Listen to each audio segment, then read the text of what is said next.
swimming the forbidden zone.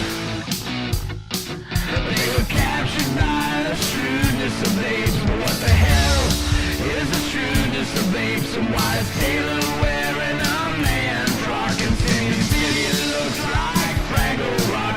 Did the Chambers, did the Innsmouth, Mr. Spock?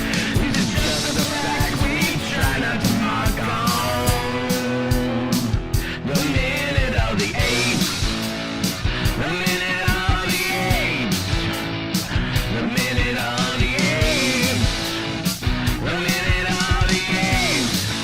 Yeah. Hello and welcome to the Minute of the Apes, a podcast where we break down every damn dirty minute of the Planet of the Apes movies. I'm your co-host Sean, and join me always are my two co-hosts Todd and Richard. What's up, guys? Hey, Sean. Hey, Sean. We're in the middle Happy of the Wednesday. week. Hump I day. know, yeah, it's comic book day. Yes, it's new comic book day. Woohoo! All right, we're going to start minute 48 with Taylor running away after he grabbed something from Zira, and it's going to end with Zira looking down after asking Taylor if he would hurt her. And as of minute 48, our running count is still 2 living humans, 2 dead humans, a shrewdness of apes, and a gaggle of humanoids. All right. So he's just attacked her.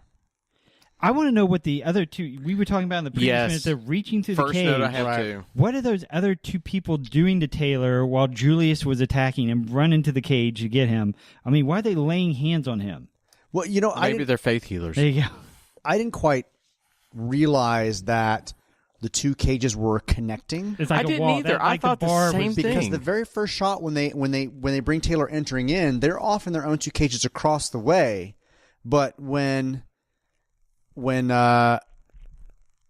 Julius comes in to kind of cage right take next his little door. club, he takes that club up against the bars Right. where those 2 guys are again, like they ran over there. But it makes sense if you go back to what I called out about what I loved about the set design, that door was on one central pivot, Mm-hmm. and it meets a place with a lock, and then it meets something over here. I guess that would be the side of that cage. So it makes sense if you look at how that would work. That pivot, maybe that's why it was designed like that. Maybe. I did, however, just think, that you could have a whole Keystone Cops moment if you wanted to escape. Going right through where the it's door, like, one side, one side, just one keep side. going around and around. So Julius comes in, he takes his club, he reaches up, he misses Taylor, and he hits the the wall. bars, yeah. He hits the wall, Yeah. and I noticed there was like a little mark on the wall, and I couldn't tell from the moment before Didn't see it. if the club caused that damage at that particular moment, if it was meant to be a mark, or if it was just from the repetitive hitting of Julius hitting that same choreography point every single time. But there was a mark right where his club hit.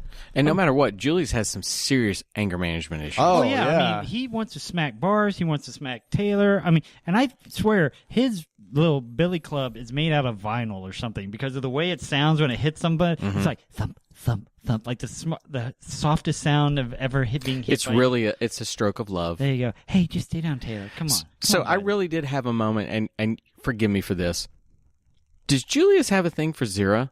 Because every Why he time, got and so he- aggressively in yeah, there so everything quick? that goes wrong for her, he's hey, and he's ready to stand up. It's almost like if somebody out there in the world of fan fiction wanted to, you could They write could- the they ship them greatest together? Planet of the Apes Untold love story. romance novel of Julius and Zira. Because why else is he immediate? Why there's nothing that provokes him unless it's her. Well, to hell, be that angry. Yeah. to tack onto that, Zira admonishes Julius like she doesn't really want him to stop. More like, come on, Julius, no, don't hit Taylor. Oh my please, God, are stop. they having an affair behind Please, Cornelius's stop, back? Stop. Who knows? Dun, dun, dun. Jerry Goldsmith needs to put Well, a cue in there. I mean, as far as we know, in this society, I hadn't even thought about this at a point. There is no intermixing of the different species. You only see orangutans with orangutans. You see orangutans talking to gorillas, but Right. it's not like they associate together. When you see the gorillas are always together, you see orangutans are always together, the chimps are always together. Is there any true inter reaction, intermingling between interspecies loving between a gorilla and a chimpanzee? Is there And a if you're thing out making there any like that? future Planet of the Apes movies, if you really want to make a statement, you bring the two species together. You mix them up, Well, yeah. I mean, but it was that thing Zira said earlier to the surgeon when she said, "We've only recently got this. Chimpanzees have only recently gotten this place," and so there is division in the society. Yeah. Well, yeah. So maybe they do kind of stay separated and they don't mix together. So this is where we actually kind of reveal what he had taken from Zira. He looks like he attacked her. He has a brief moment where you can kind of see him doing like something hunkered over, doing something, right? Yeah. And once he's kind of fallen on the ground and Julius has kind of failed to hit him because he's kind of beating around him, Julius reaches down and grabs the pad of paper. And you can actually see it on the ground there for just a frame or two. Oh, that's you can true. see something written on it, and then he grabs it. And that's the pad of paper that she's been taking notes. So clearly it's sitting in her front breast pocket, right? Which is a very, very centered breast pocket. Yeah, I'm just thinking back to my comment about how the film language has changed. If she's been taking notes before, there was another moment where they could have... She pulls it from the breast pocket. Write something down, give it to somebody else, put the pad back in. And I don't even think that's, this film, again, we've talked about that it was made somewhat on the cheap. They didn't think it was going to be any good. It had originally belonged to a couple of brothers who made nothing but schlock. So the film was not considered to be high art or important or and relevant. So their production probably was, we got to crank this out. We don't have a lot of time for close-up shots. Because fake beards, right. all that kind of stuff. You go back to Citizen Kane was doing tight shots for information. We got that kind of thing. So that wasn't new to the film language. Yeah. No, but it's just rather odd that we didn't even have a moment of that before that, so that becomes relevant when we see it on the ground. But we know she's been taking notes. I mean, we've seen her taking notes before because the pencil is rather rudimentary.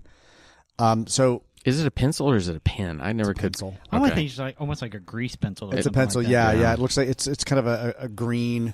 Remember the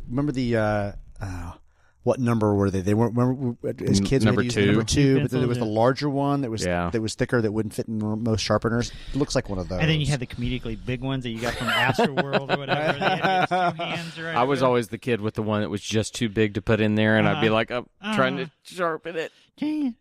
So it's really kind of a neat moment where Julius has grabbed the pad of paper and pencil and handed it back to Zira, and we do get dialed in that she kind of collects her items and begins to kind of look at it. Yeah. And we do get a shot of Taylor looking up. Like, are you understanding what I'm doing? Waiting for what is going to be this discovery. It's a comprehension going to happen. Yeah. Exactly. And it goes back to, we're on the planet of the apes. How does he know they actually write in English? Well, and before that, we do get a moment of Julius having another one of those lines. Oh, yeah. With the natural-born thieves, aren't they? Natural-born thieves, aren't they? But, let's put in our social commentary where we can. We, again, talk about that this comes out... Trying to make it more against the African-American person. Right. This comes out in 1968. What would the racist person have said about an African-American at that time? You would hear that kind of thing, natural-born thieves, aren't they? It's Rod Serling or whoever wrote that line. Once again, interjecting a small bit of commentary that's a pass-by that you don't think about. However, it allows that person to pull in and not understand you're stripping away what I believe is true in the world and showing me how wrong I am. And I also I'm dropping the microphone. That's the end of my... I don't know how to follow up with that one. Yes. Yes, Todd, you're right. That Zira was more adamant about asking for the collar than she was stopping the fight. It was, I didn't know that. Go get the collar now, instead of stop fighting. Don't fight, Bright Eyes. Right. Well. This. She did not see the writing outside. Well, that's true. So that's changed. That's true. She's I didn't think about that. All that she's seen is him. It's literally changed. Mouth words, and she's like, "Okay, so he wiggled his fingers at me earlier. He's mouthed some words. See, he's trying to respond to you. She has no proof that he's intelligent outside of the little things that she's seen. The mimicry. That people are just dismissing. Right? And so she looks down and looks at the pad of paper, and we get a tight shot of the pad of paper, and it says, "My name is Taylor," legibly written. After being kind of beaten over the head, that is true. There is no chaotic writing to that. It's this. Oh, my name is Taylor. Although for some reason that just made me think of, my name is Taylor. I live on the second floor. Once again, I don't know that I've ever had a friend that can pull those little nuggets out of nowhere. You have a true gift, my friend. I do what I can. But Richard, right now, I'm watching over there, and he's pulling up the moment, and truly, it is.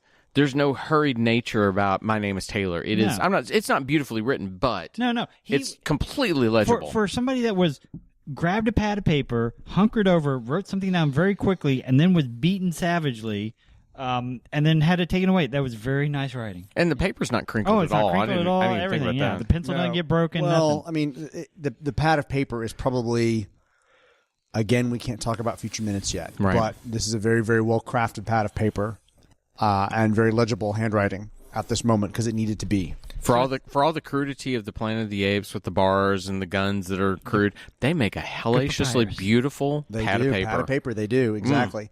What I loved about this, you talked about Zira being able to be so expressive under that mask. Mm-hmm. This is her aha moment. Which she's literally This is her, like, almost jaw dropping. Almost jaw dropping because she sees the paper. My name is Taylor, and then you see her just kind of slowly like pull up, and just all the expression in her face that this has happened. That this human is actually Communicated, something down, yeah. communicating to her, and it's just Not just even random It's symbols. just It's an actual giant. sentence. Yeah. just these big expressive moments, Right. And It makes me wonder when you look at these because, so many schools of acting, even at this time when you're starting to get some method acting with James Dean and eventually Brando. I don't know when Brando's first roles, The Wild Ones, I don't know when that would have been out, that kind of thing. But everything was restrained.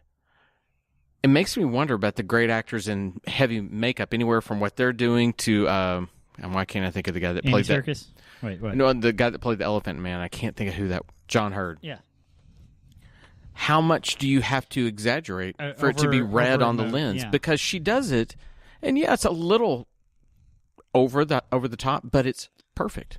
She is fantastic. I mean, that glee in her face shows through beneath all that crap. there are some other moments where we get to see some of the other orangutans kind of talk and I'm talking about future minutes. I can't talk about it yet. Oh, So our next podcast is going to be Minute of the Future Apes, where we start with minute 1 and we start talking about minute 15. Oh. Minute 2, we'll talk about minute 20. Minute 3, we'll talk about what if the we did end Minute of the credits. Apes in reverse, and we eventually met each other in the middle?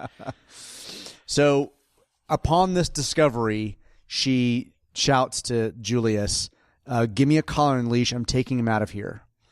Now. And Where- Julius, Where is she taking him? well, We might find Oh. out. On parade? oh my goodness, yeah. At this point, where does she want to go? We don't know where she wants to go. Brown chicken, brown But cow. what is she thinking that she can get Out of him? Or out of him? What is it? Privacy? I think is she that. asking for privacy because she knows she's got to You're delve probably further? right. There are so many people that have been suppressing her at every step. Dr. Zayas, Julius, Julius beats the shit out of him. the other guards. I mean, if we can get him on his own, he's written something. As far as we know, Julius didn't see that. He just gave the paper Right. back to her. So she's, besides Dr. Zayas, is the only one that knows that he can communicate. So does she feel like at this point that she can't have this communication or whatever she's about to do in front of in public somehow. in yeah. front of Julius? I mean, I think so. or anybody who walks in because there's nobody else in the room right now except Julius and two other Well, humans. we don't even know what research that Cornelius technically has been doing and that he shared with her. So they might have a theory somehow that the humans are smarter than they are, or there's some Right. sort of previous civilization, and so she might want to be sharing it with him. I don't know. So Julius warns her he's vicious doctor. Besides, it's against the rules. So I guess there's a rule that establishes that you can't take Can't be humans by yourself or anywhere take them with Which them. goes back to Sean's thing about what's the equivalency. Animal here that you're taking out, is it a lion you're taking out? Yeah, Is it because a- a dog, A you dog- can put on a leash you're okay with. Is it straight 1 for 1? Is it apes to humans? yeah, is it just reverse? Yeah. Because we even frown upon people taking an ape out and they're not in the supposed to be wild. pets. They're Right. not supposed to be collared up or dressed up. They're wild animals. Right. Let them be wild animals. Oh, and Zira is so assertive in this next line. Do as I say. Yeah. Like And- it was fantastic. And I'm telling you, in my fan fiction of Julius, he is at that point just smitten. He's Saying, like, "Oh "Yes, yes, my ma'am." love, yes." Is this the most assertive we've seen Zira so far? Oh, definitely. She's Without been relatively not passive, but She's been based upon smarter her than role- other. She's been smarter than other people, but not more aggressive than other people. True. That's True. it. But without question, this is the moment. I mean, she's had moments where she stood up for herself and said a couple of things here and there. Right. This is the moment of stop this shit, do what I tell you. And it fits in because it goes back to things that I've talked about before with if you study, and it's